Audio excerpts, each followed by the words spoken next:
Rocking over the wheat beer right now. It's looking well, not very clear, but it's a wheat beer, so that's all right. I thought about throwing gelatin in this one just to kind of clear it up a little bit, but kind of decided against that at the last minute, mainly because I was ready to get it in the keg today, and I didn't want to cold crash it or do anything like that. I was just ready to go, so that's what we're doing.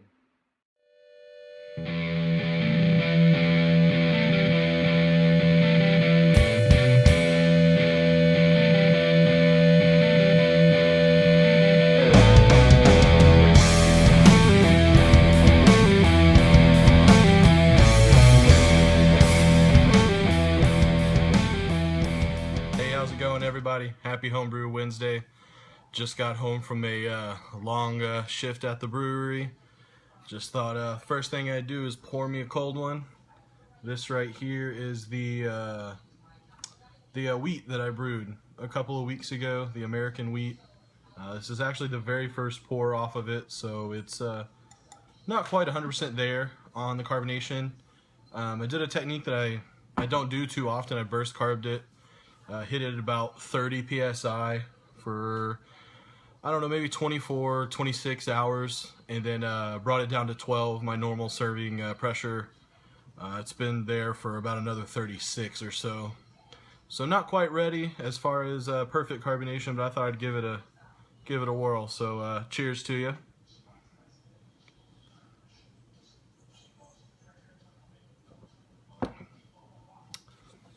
So far, I'm really excited. It's I guess we'll do a little review on it. Why not, right?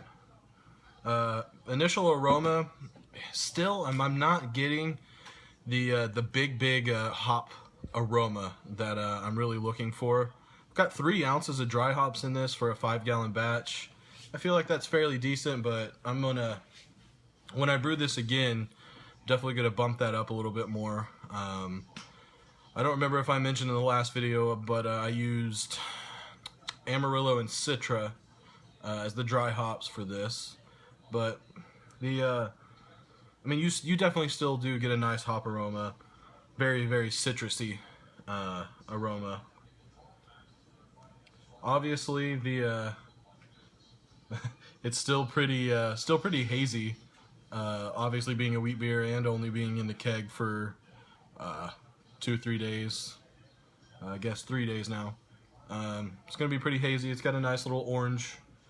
It's kind of hard to see in the light on the phone, but if I kind of hold it out here, it's got a nice, kind of like an actual fruit orange color to it.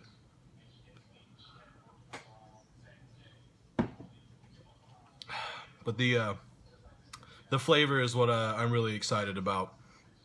It's ever so slightly got just enough bitterness, just to kind of even out the mouthfeel. The mouthfeel's, you know, it's nice and creamy. Typical wheat beer that you would think, just a little bit of the creaminess of the mouthfeel. I think I mashed this around 151. Somewhere around there, I can't remember, between 150 and 152. So that mixed with you know, about 48% of the grain bill being wheat, mouthfeel is awesome. So yeah, just enough bitterness. I used some of the Apollo I still have hanging around, 0.4 ounces to get me to about 25-30 IBUs, something like that, for 1047 starting gravity. So yeah, I'm really happy with the bitterness level on it.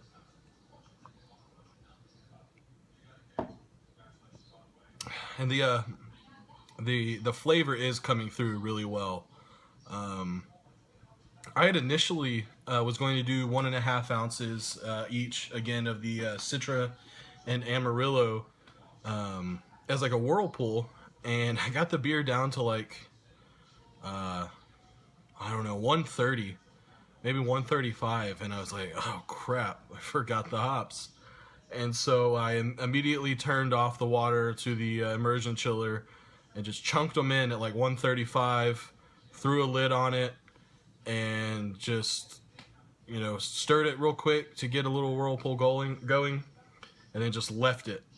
Just like, well, we'll give it some steeping time, see how it goes. I actually think I left it for about 25 minutes. Then threw the chiller back in, had it sitting in star sand after I kind of sprayed it off. So threw it back in there, chilled it down. Yeah, so I'm actually kind of pleased with the way that the flavor came out from those Whirlpool hops. It's got a... I am not a big fan of when people describe beers as juicy. It's kind of odd descriptor to me, not something I don't know, maybe I just don't get it. I've never had any of those Northeast New England IPAs, Heady Topper, or I don't know, any of those. So I'm not quite sure I get it, but I think maybe now I do with this beer. Initially, when I drink it, the first thing I think of is orange juice.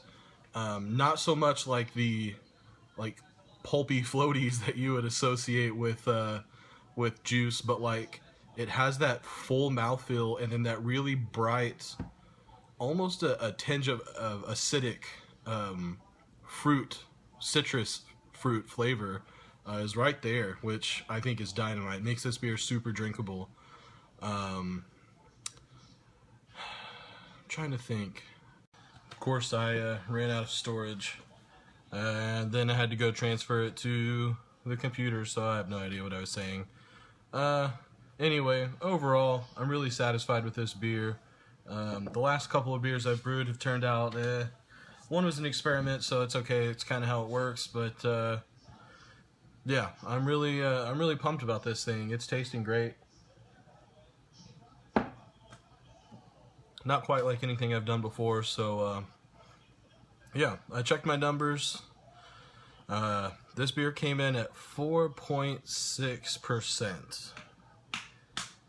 And I'm sure you know why that's slightly disappointing. So this one's definitely getting rebrewed again. I'm going to tweak it a little bit. I'm going to bump up the hops. And then I think I might add a secret ingredient in there for the SJ pour. It's going to be my first time to enter, so I'm pretty excited. But I wanted to brew it once, get a baseline, see what it needs. Because before you do anything kind of funky or unique or out of the ordinary with the beer, you need to have a good base. And so I wanted to make sure I had a good base with this beer, and I'm very, very proud of it. Very excited. Trying to think. Oh, the other thing I wanted to say, I wanted to give a quick shout out to Carlisle. As I'm sure some of you know, his wife is going on some she's going to be away for like 2 months for work, which is, that's crazy. My wife actually just left the house today. She flew to Portland. Her uncle is getting married, and since I just started the new job, I wasn't even going to ask off, you know, only being at the job for 2 weeks. But yeah, she just flew out to Portland. She's going to be gone for almost a week, which is not even close to 2 months. So quick shout out to Carlisle. Let him know I definitely am getting a small glimpse of what you're going through, man. It's tough, you know, not having the anchor around. And finally, I'm in a different part of the house today, not out in the garage. I actually have you sitting on my bookshelf today in my library. I know this sounds kind of fancy saying my library. It's just a spare room that we use as the library. But I thought I'd give y'all a quick glimpse into a little bit, kind of an obsession in my life besides beer. I'm actually going to pick you up and stop the video and turn you around. Haven't even moved the camera, that way you know where you're at. Pull it back a little bit. But yeah, so I have a few books. See if I can get back far enough to get them all in here. No. Anyway, I've got a few books. I actually have all my brewing books down there on that shelf. Then all the rest of them are in alphabetical order. Yeah, I'm kind of obsessed with books. I'm a reader of sorts, but I just like having books. Like I like if I'm gonna read a book, I like to keep one. I like to be able to go back to the shelf and look at it and know like that book I read. You know, I often will highlight things or jot down notes or anything crazy like that. The one thing I was gonna point out was my got a nice little collection of Isaac Asimov books. Not sure if you haven't heard of Isaac Asimov and you are into science fiction, you are making a big mistake. You're gonna have to go check him out. But yeah, it starts right here, then it goes down to this shelf. Hit all those bad boys. Then it goes down to this shelf and then stops at this nice beard book right there.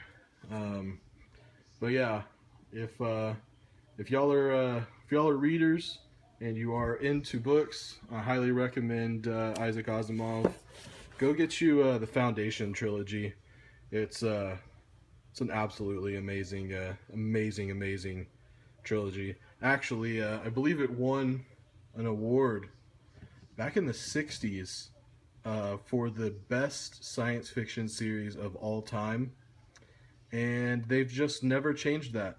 Literally for like 40 or 50 years, it's been the greatest science fiction trilogy of all time.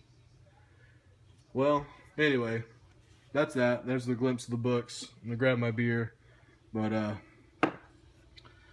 I'll check you guys later. I'm not sure if I'm gonna be able to do an F It Friday. We've got a crazy week ahead. We have we actually have the crazy German guy back in again. He's gonna work on the canning line a little bit more with us, so we'll see how the weekend goes. Anyway, happy Homebrew Wednesday, guys. Cheers.